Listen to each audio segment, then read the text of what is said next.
All right, we're live. Welcome to another edition of Elevate Your Grind, brought to you by the Cannabis Lab. I am your host, Todd Rosales, and again, Zuckerberg has it out for us. For some reason, the connection between Zoom and Facebook Live sucks.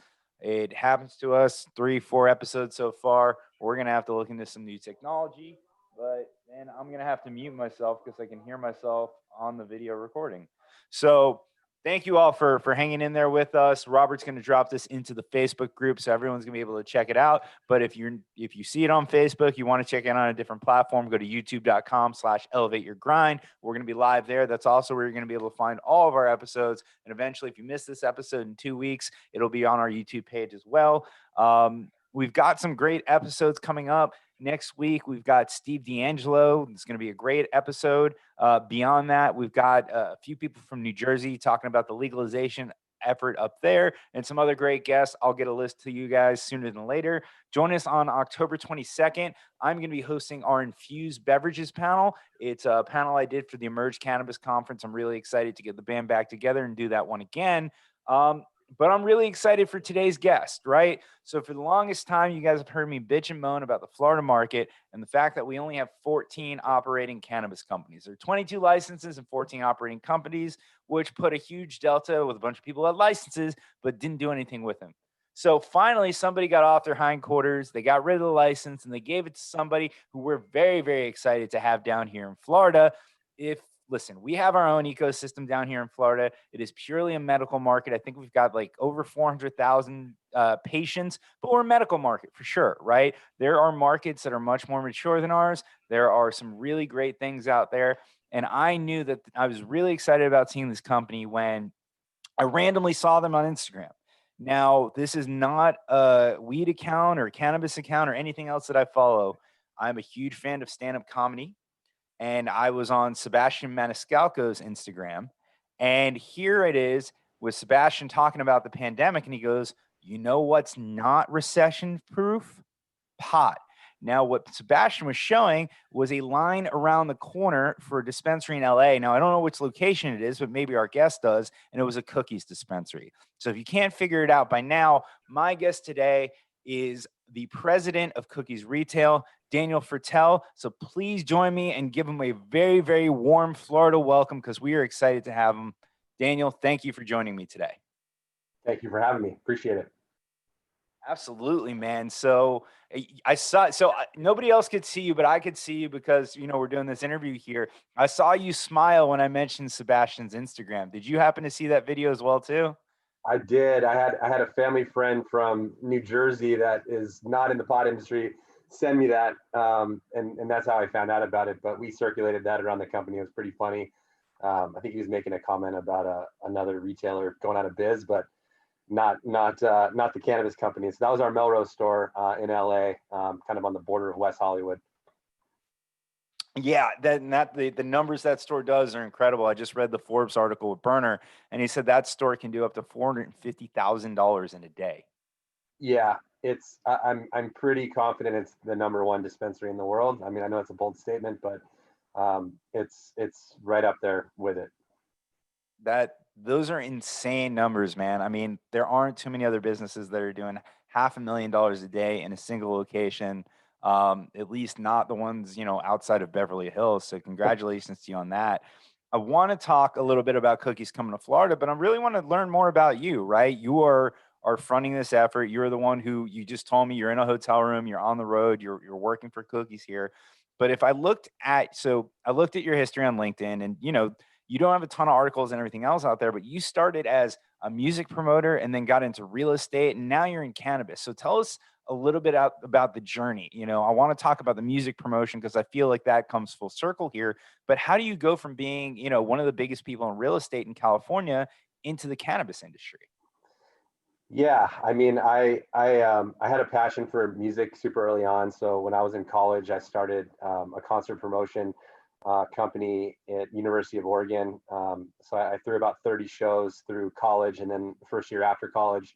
And I was doing a lot of underground hip hop shows, and quickly learned that was a very hard business. Although I was passionate about it, it was a very hard business, a lot of starving artists and difficult to make money. And so I quickly got into commercial real estate brokerage when I was 23, and I spent the next 16 years of my career doing that.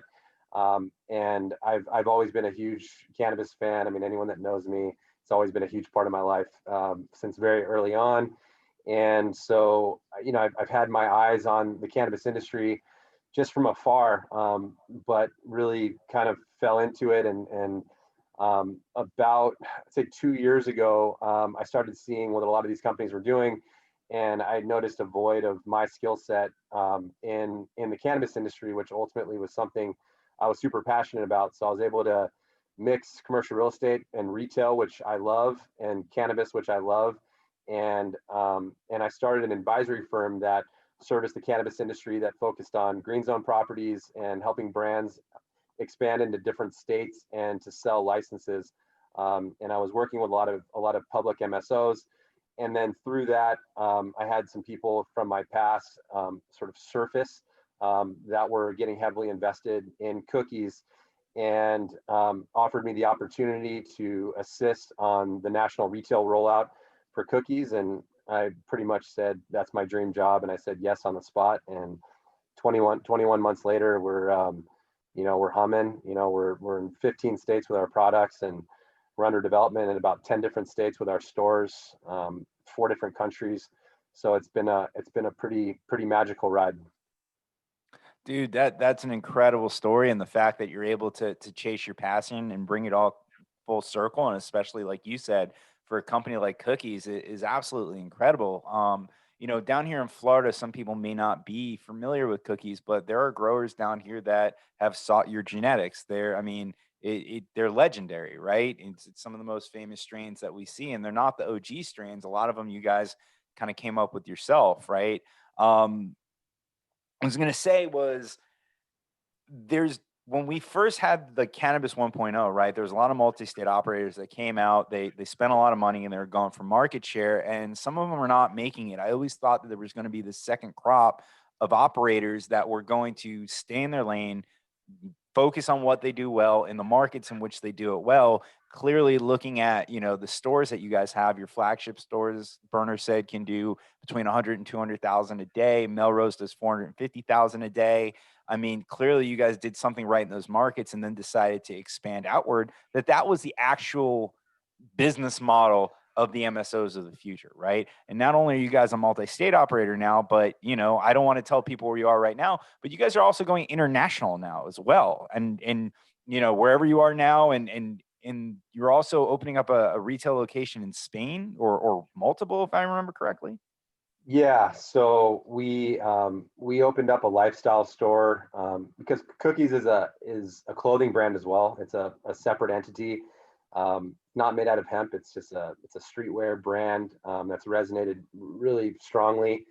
So we're in about 850 different retailers across the globe, mostly in the U.S., and we've got 5 branded retail lifestyle stores, the last of which we opened in Barcelona during the COVID pandemic. And then a few months after, about almost 2 months ago now, we got behind a on-site consumption lounge, a private establishment in Barcelona. And so that's branded Cookies. And so we're the first American brand to do that in Spain, which has a pretty thriving cannabis scene. It's almost kind of taken the reins from Amsterdam as like the mecca for cannabis in Europe. And they've got, I think, about 300 social clubs, private social on-site consumption lounges in Barcelona.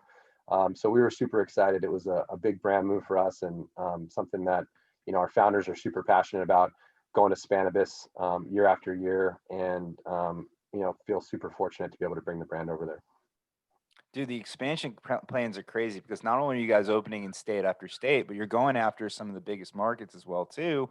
Before Florida, there was a recent announcement of the partnership with GTI for a Cookies dedicated dispensary right in the heart of Las Vegas. I mean, you guys have to be really excited. I'm excited about that. I'm not even part of the company. I'm just excited for it to be there when I go. So I can only imagine having a brand like that, with the reputation behind it, partnering with GTI, who is a great company as well, right in the heart of Las Vegas. That's got to be really exciting. Yeah, we're very excited about the Vegas market. We've got a really special store design that we're bringing there that we're super excited about, and obviously have great partners in Essence and GTI there. And I think it says a lot about our brand that they would dedicate a store to us. So we're super appreciative and fortunate for that. And yeah, we've got a bit of a different model. I mean, I think you touched on a pretty interesting point of Cannabis 1.0 and Cannabis 2.0. We talk about that quite a bit. A lot of companies built these massive cannabis companies and really didn't have brands. And so our people that were behind us saw that over the last however many years and decided to do it a little bit in reverse and to take a very authentic brand and then build an MSO out of that brand. And so that's what we did. We took and Cookies wasn't an overnight success story. I mean, this has been building for a decade plus. Yeah. With building the strains and literally teenagers in garages growing these things, coming up with Girl Scout cookies, coming up with a lot of these strains that sort of became famous around the globe, and really elevating that into a wholesale product brand in California and a clothing lifestyle brand. And obviously everything that Burner does in the music industry, it all kind of fits together, and we were able to get a lot of authentic organic marketing from people that just like our products. It's even just fun to say, and we've got good products, and we've got a lot of very influential fan base and customers that promote our products, and it's really cool to see. I can only imagine how cool it is to be a part of that, man. Like I think it's a dream that a lot of people focus on.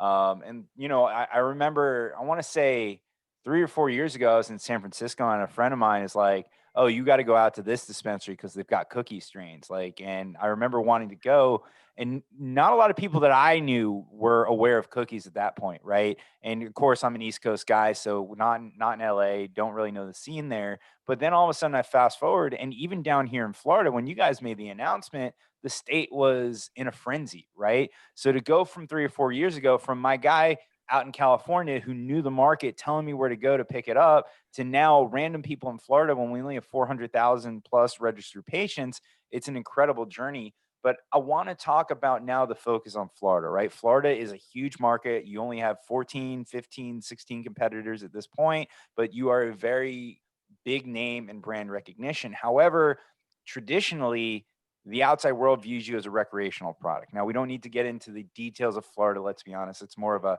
medical rec market. But what is the assumptive the strategy that you guys are going to have coming into a state like Florida that is completely vertically integrated and is a medical market? Well, we plan on coming down there. We've got a number of brands underneath our umbrella, and some of these brands are the strongest brands, or some of the strongest brands in California. And so we've got about 10 different brands that we're bringing down that are in our house of brands. And we've got a few extra special little secrets that I can't reveal that we'll also be bringing down to Florida with us. So we plan on really stacking our shelves with the experience that you get in California, and why people come from all over the world and shop at our stores. And you see the lines in Melrose, and you get that hysteria. And so we want to bring that to Florida. It's really no different. Medical patients that want high quality product to solve certain ailments or help with certain ailments, or the recreational customer that just wants high quality product. They're both just looking for high quality, clean product, and they've got different goals, but you're still bringing the same thing, and they still have the same needs and wants. And yeah, we have a kind of a fun spin, and we like to have fun with it. But at the end of the day, it's people want quality product, no matter if it's cannabis or clothing or food. And that's what we plan on bringing down to Florida. And it is definitely the biggest move so far for our brand, monetarily. And so we are all hands on deck, with a lot of exciting things planned. That's very cool, man. And listen, I know from the outside world, and I've seen the articles and everything else. There's a lot of focus on South Beach, on Collins Avenue, that you guys are looking for those locations. If I can be selfish for a second, don't sleep on Palm Beach County, man. This is up where I live. We want to see some cookies up here. I am very excited for you to come down or to come into this market. I don't want to have to drive to South Beach to go see it. So just if I can be selfish for a second, let's look at Palm Beach County for a location. Absolutely. I think that got a lot of, I think Burner was quoted in his article. So a lot of people are thinking we're hyper focused on Miami, and which we are. You know, Miami Beach is a dream, but we're planning to sprinkle these stores all across Florida, and we've got a pretty aggressive expansion plan that we've really been planning this for the last year. It was very difficult to put this deal together. You know, you had all kinds of crazy Supreme Court cases in Florida, you know, and we slice and dice this so many different ways, and then COVID hit, and it was just a lot of things happening, and so it took a lot to bring this together with a lot of hard work from a lot of individuals, and so we we're excited, and we will be sprinkling these things strategically across the state. So have no worry. Absolutely, man. Well, I'll be hitting you up on the background like, hey, can I get an invite to the grand opening? But Absolutely. I want to talk more about, how you guys expand, right? Because in the cannabis business, it's not as easy as any other retail business or any business for that matter to expand to another state where it's just send the supplies, send everything else, send a few people to train. You guys are essentially building another business from the ground up here. You're going to have to build cultivation facilities, retail facilities, and everything else like that. Now, I'm still getting my foot wet in the cultivation process and everything else, but as I understand, it actually takes a lot of time to dial in your strains and your plants and everything in the greenhouses and get all the logistics down and everything else. What kind of processes do you guys have in place? I'm sure because you've expanded from state to state to state. When you are expanding into a new market, to keep the consistencies and the reputation that you have at those California locations, to make sure, like, if I go to Cookies in Vegas or Florida or California, I know it's not going to be the exact same experience, but a similar experience that's kind of homogenous across the whole company. Yeah, I mean, you nailed it. It's one of the hardest things to do. Period. You know, it is a plant. You know, so you can't. There's different environments and different things going on. So it's really impossible to recreate it exactly the same, and it is always a struggle. You have to pick the right partners to produce the products, and really help those partners with the quality, and constantly be looking over the shoulder to make sure the quality's there, and be good partners with them to help them do that and help them succeed. And it's difficult. It's probably one of the more difficult things in our business. With Florida, it's actually super exciting for us because we get to control the entire vertical. In a lot of other states, we'll license our genetics and RIP, and we'll bring products to market that way. And we'll pick the top tier growers in those markets to produce for us. But Florida is going to give us an opportunity to really shine as a brand, and do everything from the ground up, from the distribution, the retail experience, the cultivation, the extraction. So we're building a bit of a cannabis dream team right now, and bringing them all down to Florida to execute on all the different product lines that we have. No, I'm excited. I'm excited. You know what? Like, I think, and I could be wrong, I think vertical integration for you guys down here is really going to show your best products, right? I think with you guys controlling the entire supply chain, listen, every we hate on vertical integration here in Florida just because we think it limits the growth of the market. But at the end of the day, most successful companies evolve to be vertically integrated so they can control every part of the supply chain. Now, outsourcing everything else like that. So I'm really excited to see what you guys can do, taking it all the way from seed to sale with the amazing genetics that you have, the retail experience that you have, and everything else. I imagine, and I don't know the legalities of bringing things across state lines, but one of the first strains that you guys are going to have here is that Collins Avenue strain that I've seen on the website. Oh yeah, we're super excited about that. And our partner Rick Ross, obviously being from Florida, he's obviously very excited, and we can't wait. But we've got about 160 different genetics that we have in the library, and we're always constantly evolving and bringing more to the table. And so, I mean, we're gonna bring them all down there.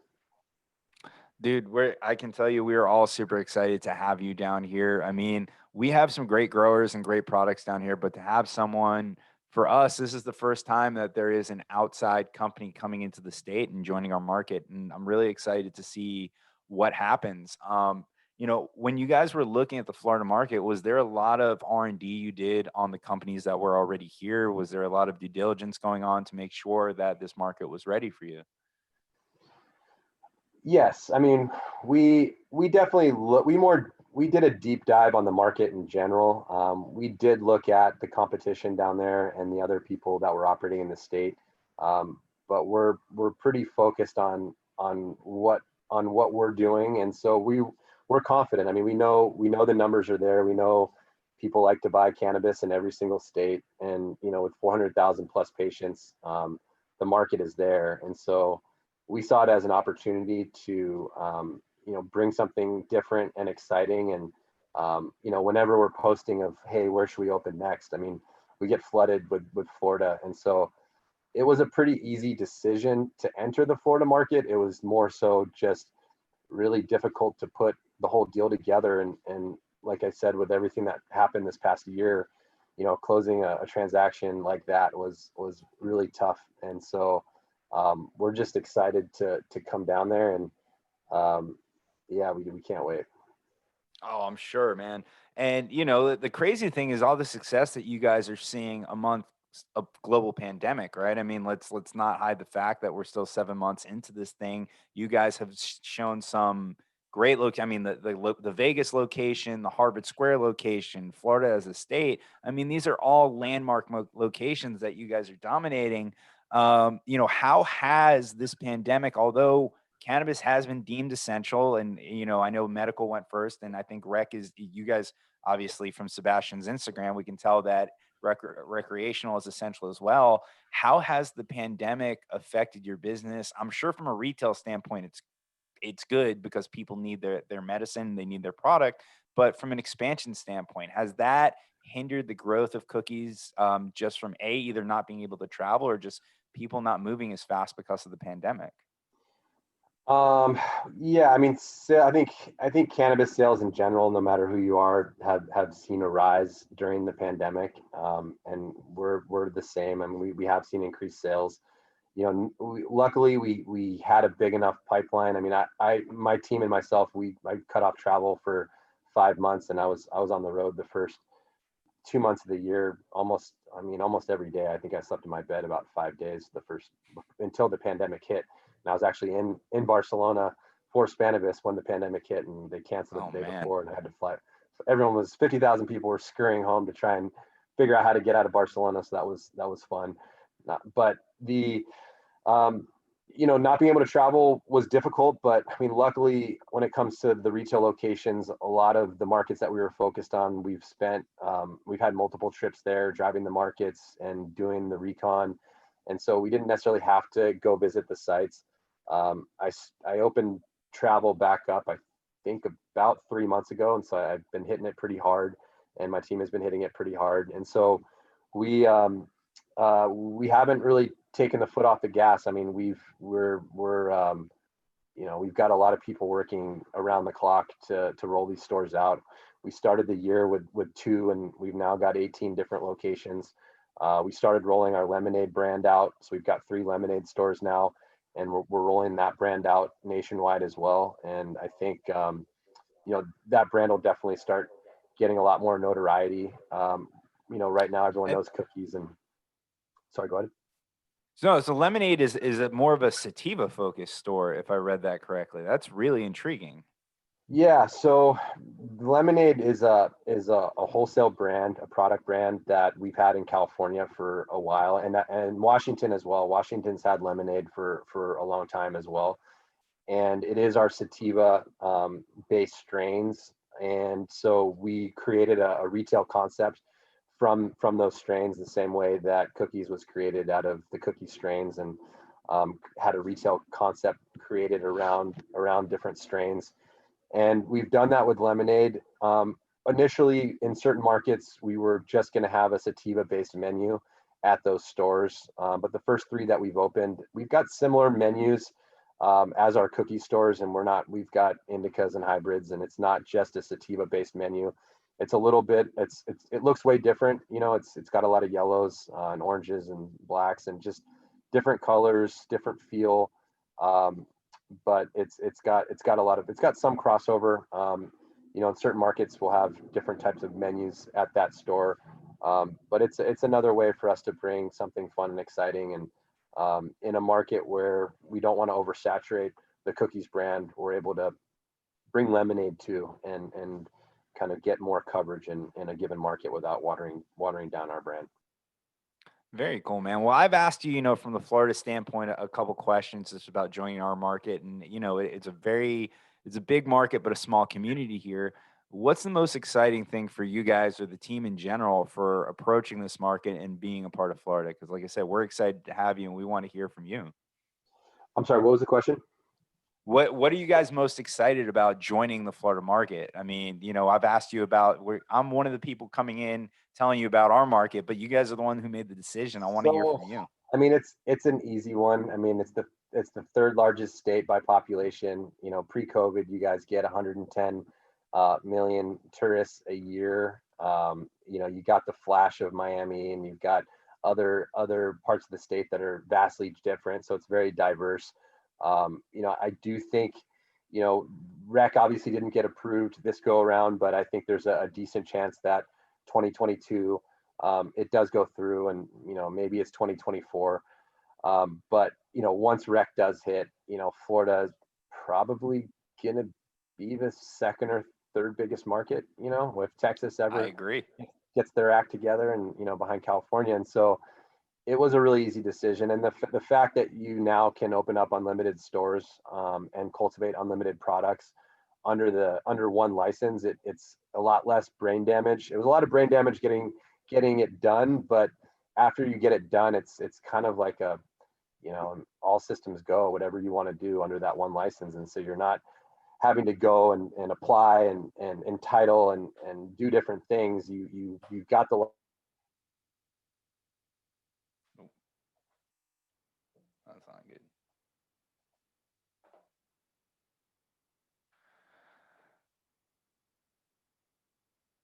Hey, Dan, we got you frozen here. I'm not sure if you can hear me, but I can't hear you.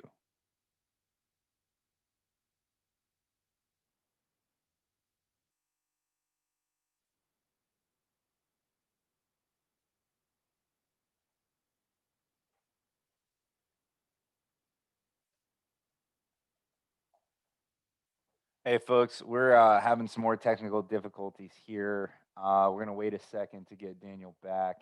Sorry about that.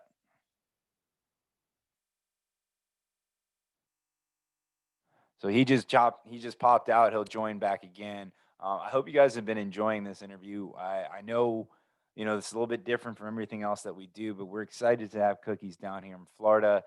We're excited to expand on the market down here in Florida. As I've told you for a long time, we've only had 14 companies here. We're excited to have 15 or 16th. I don't know at this point. I know that we're getting more companies in here, and it's really exciting to see the Florida market mature. It's exciting to see a brand like Cookies come in, who is a traditional recreational brand, and join us here in Florida. So I hope you guys are excited about it as I am. Hopefully Dan will join us back here in a second. He is in his hotel room. The man lives on the road, and he was nice enough to join us.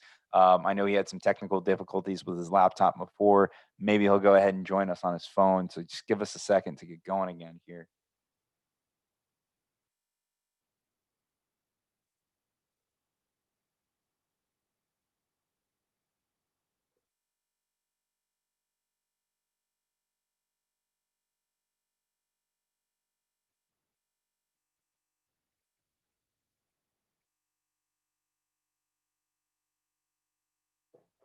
Oh, there he is.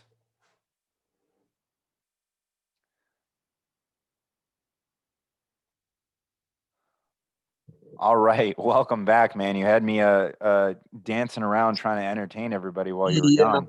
you're telling me I basically had a heart attack. Good old Puerto Rico, man. Staying at the only 5-star hotel on the island, and apparently the Wi-Fi is not too good.